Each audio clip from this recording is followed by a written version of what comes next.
Good morning. This is Pavan Sukhdev in Sao Paulo at the headquarters of Grupo Abreu, a large publishing house in Brazil. I'm here this morning with its CEO, Fabio Barbosa, who is a distinguished banker before he became the head of a publishing house. Fabio, great to be here with you today in My Sao pleasure. Paulo. Yes.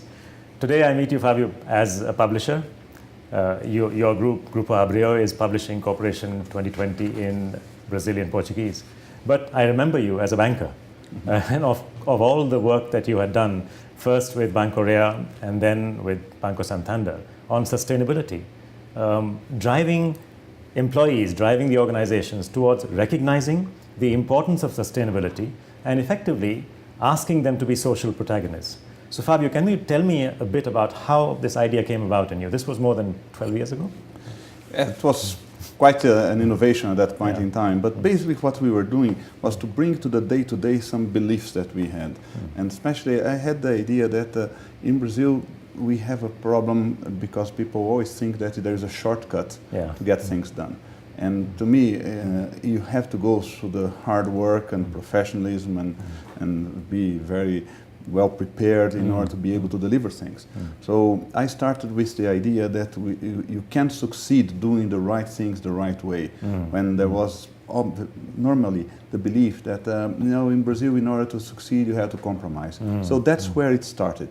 The idea that you can succeed doing the right things properly.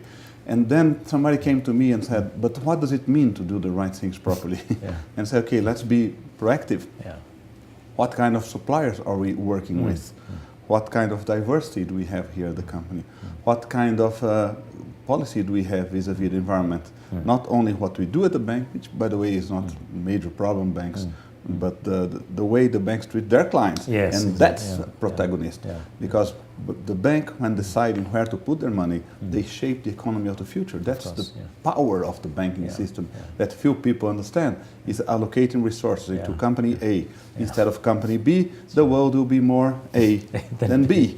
And so what criteria you use? And that's when we started utilizing that. I saw that people got very much excited about the fact that, listen, actually banking is more than just the day-to-day of cashing in, cashing out. It's more than that. You actually can have values, and if you fulfill that vision, you can really build a better world. So I got many people mobilized. Wonderful. Actually, you make a couple of really important points, which some of which we have picked up in Corporation 2020. The one is that today's economy is driven by corporations.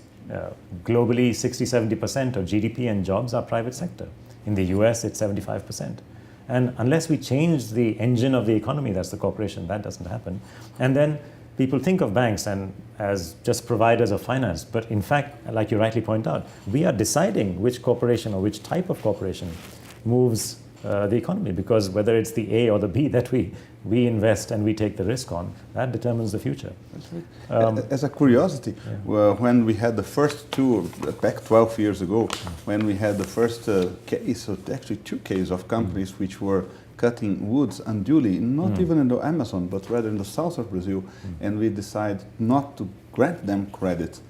After the second case happened, some people came to me and said, we're going to have a problem because the bank is missing some important opportunities here. And I was very thankful and very lucky because a month later, a company came to us and said, I always worked with certified wood. No bank has ever treated them this as a differentiation. You guys are treating, I want to do business with you. Fantastic. And that to me was reassurance that, listen, we are on the right track. There is a group of companies with which we can work, and that's the ones we want to support. So from there on, I got very much reassured that that's the way to go. That was the right thinking, because what you had done was to look at the externalities of corporations and make a conscious choice as a banker to go for those corporations which have less negative externalities. That's true. Without having, and taking on your point, we did not have a proper pricing on what were the impact of those externalities. But I went to the people and said, do you believe that in 5-10 years from now, companies will be able to continue doing that kind of business, in the case of cutting woods unduly and destroying forests, or not? And I said, listen, if it's not because of our conviction, be it because of our convenience, our policy. The company will not be there 10 years from now because society will not accept that anymore. So this forward-looking also had an impact. Say, listen, and that's what it's called sustainability, is to be able to do something today that you can do tomorrow, and the day after tomorrow, and the generation afterwards, and so on. And some business propositions were not sustainable because of that. Fabio, relating to this idea of looking at the true performance of the corporation, its impacts on society, you and your colleagues introduced at Banco Rea this idea of socio-environmental risk. And subsequently in Santander, you actually disconnected relationships. You took it so seriously. You actually did a review of your entire corporate portfolio and disconnected some relationships which were simply not able to respond to your signals. You know, I have a question for you, that if only all money center investment bank had done the same, would we have had the last two crises, the crisis in 1998 and the crisis in 2008? It's an interesting question, because at the beginning, when we started with that, a lot of conviction, but lots of uncertainty also. We started granting points to different items of a certain questionnaire. And what we found out later is that the companies commanding the highest number of points, they represented the lowest risk for the corporation. So although people at the beginning did not have this correlation, not even myself to be honest here, we found a correlation. Companies which look properly after the environment, after the social impact that they cause, they represent a smaller risk. And all of a sudden we found, because they manage things properly, because they have a long-term view, they have a long-term perspective, they are connected with society, they're connected with the issues that society are pressuring them. So although we did not have a technical model that proved that, we were seeing that on the day-to-day. You could see the correlation. And we saw the correlation, then it became a tool for us to approve credit. So instead of being something which was restricting us in terms, do not give credit to A, B, and C, it became something inspiring us. Give credit to C, D, and E, because these are the good companies. But that's why I believe a lot on education of the customer. I think the consumers, they play a very important role, and the more conscious they are, the more educated they are, I think the better they will send their signals to the companies of what kind of products they want to see, what kind of policies they want to see on the social front, what kind of policies they want to see on the recycling, and what is going to happen with the workers and so on. So I think these people, they are signaling a lot, and we can already see the difference, but over time I think it will change more and more. This change that you are describing is happening already. And one of the interesting things that you did at both your banks earlier was to engage your own community. In other words, engage the employees. You kind of turned them into a community of action, a community of social protagonists. How important is this idea of community for a successful company, for a successful corporation? First, I'll say that I was a little bit surprised on the positive support and energy that came out of that, which led me to believe that, as I say it all the time, that although my generation may not have left a better world for our children, it surely left a better children for our world. And they actually make a good contribution. They are aware of things. They want to participate, and they want to give signals. So what I saw is that if you mobilize people, if people start to understand, because most people don't understand, they really don't know. Some people come to me and say, but nobody will pay a higher price because that product is within certain parameters is a good product. I said that's not even the point. The point is that 10 years from now, companies which are not doing things properly will not be in the market anymore. There is no product for that. There is not their product for whatever reason. Be it because of the scarcity of the resources, or be it because consumers are becoming more and more conscious. On the other hand, government legislation will come, and government incentives and proper pricing, taxation on where it has to be taxed will come, not because the government wants to do, but because they see that society is demanding it. So governments, by the way, that's what governments are for. They are not there to create; they are there to reflect the the anxieties or the expectations of society.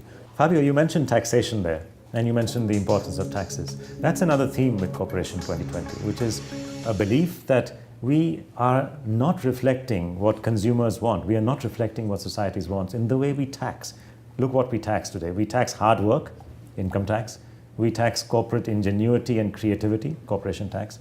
What we don't tax is resource use and resource extraction. So mining taxes are low, if anything, and using the atmospheric resource, carbon emissions, is not taxed. Do you see that this is also a change that will be driven by consumers, pointing out to the government that, look, we need to look differently. Start taxing the bad, stop taxing the goods. You know, this is one of my favorite discussions lately. And I go back maybe decades ago when the United States started to tax the cigarettes, not because of any other reason, not only to make money, but especially because, hey, listen, if you're consuming a cigarette, you're causing such Damage, bill, economic cost to society that is ought to be paid by the ones which are smoking. That's why taxes initially came on cigarettes. Maybe later it was deviated, but that was the idea. That, you know, you pay a cigarette is not only what you have there, but is the impact you have on the health insurance, health system. And that's a little bit what I see necessary also on gasoline, on maybe minerals, on the problem of the water. How much society is paying to clean the water, while the ones which are not doing good use of water are not paying for that. So entire society pays. So you have to price things properly on the meat, on the vegetables, on the water used, or on the minerals, or on the fossil. I think everything has to be properly priced. So I think over time we'll do that. The point that you make about getting the prices to reflect the reality of externalities, I think that's really perhaps one of the main themes, and some progress is being made. Externalities need to be measured in order that they can be managed. And we have only just, because we have only just started. And they are cost. And it's cost, a true cost. And see, the money spent, I always use this example, to treat the water. I mean, why is entire society paying if some products or companies are the ones causing the damage? Why don't we price that properly there? Correct. Okay, that society, tax them, and then the money comes to the government, and the government will, for instance, clean that water. If you have, or the mining, or the deforestation. These are obvious things, or the pollution on the air system and so on. So I think it can come, it can work, and I think that will be more, say, appeal, politically speaking, in the year after year, and therefore it could and should happen. I think companies are moving, and companies may move for three reasons. Either because they are convinced, it's conviction as I call it, either because it's convenient, or because they are embarrassed not to do anything. But they are moving. I prefer the first one, but for whatever reason, they are moving. That's great to hear.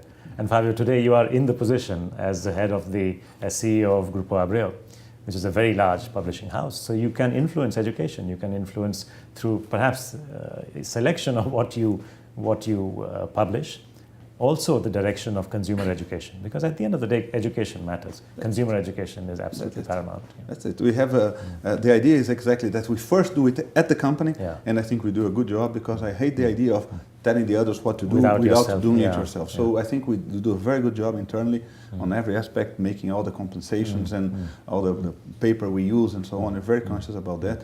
And we have a very very good initiative called Sustainable Planet, where we articulate many initiatives from various companies and so on. It's a fantastic initiative which we want to expand. So this is very good. And also we want to go for different angles for the different segmented magazines that we have, to bring with the proper language, not as a subject itself, but as something which is within the subjects that we are discussing in every segmented magazine. Excellent. So over time it will happen. Yes, wonderful. Fabio, it's delightful to speak with you, not only to hear what you did as a banker, but also to hear what you want to do as a publisher. Thank you very much. Thank you very much.